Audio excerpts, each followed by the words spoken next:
We're here with Chase Elliott, racer in the NASCAR K&N Series East. What's your season going to be shaping up to do? What's your plans for this season? We're going to run the whole East schedule and a couple West races. Just going to try to be as consistent as we can and just progress throughout the whole season. So we're going to give it our all and see what happens. NASCAR star David Ragan, who's not in his Cup car this weekend, and something a little bit different. Tell us about it. Yeah, the super late model here at the racetrack. You know, it's kind of getting back to roots. I grew up racing on a lot of the short tracks.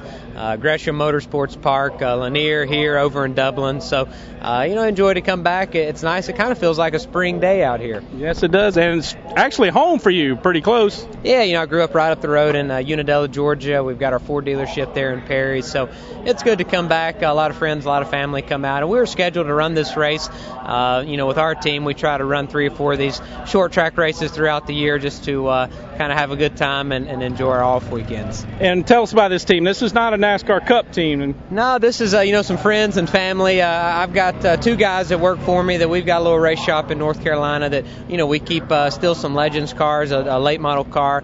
We do some restorations, a little bit of everything, but it's really my cousin, myself, a couple of other guys. 3 or 4 guys you can come down and and run one of these types of cars. You don't have to have the full pit crew and 15 or 20 personnel over the weekend.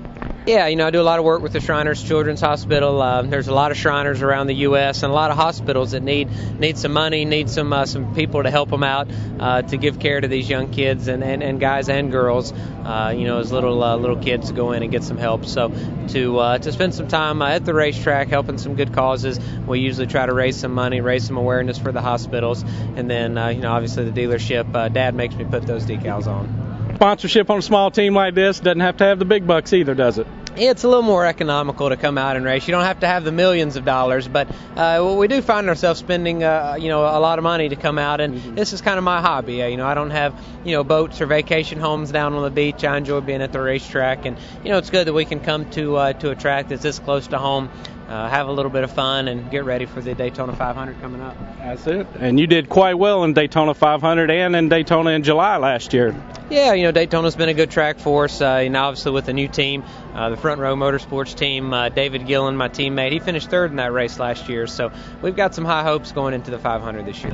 Looking forward to your Cup season. You're with a new team this year. You're still in the Ford family.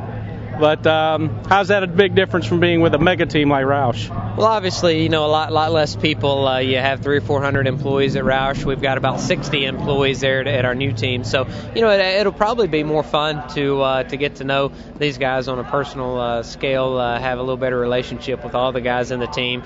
In a small team, there's a lot of potential, a lot of room to grow. So we know we're going to have some tough weeks ahead of us, fighting the fight every week. But it's going to be fun to try to help this young team develop into a major, Sprint Cup Series operation, and we're going to try to get them their first win. And you're sticking with a Ford product. You were racing for the mega Ford team. Now you're with a small Ford team. You own a Ford dealership. Do you feel like you can bring something to the table for the smaller team? I've learned a lot over the last few years working with the Roush Fenway group. We are running Roush Yates engines in our Ford Fusions this year. So, absolutely. I feel like that I'll be more involved as ever, on the setup, the strategy, the game plan going into the race weekend. So it's going to be a lot of fun. I've been spending some time with my new crew chief and crew trying to get to know their names. It's going to be a long, tough season, but we're ready for the challenge. Thank you, David.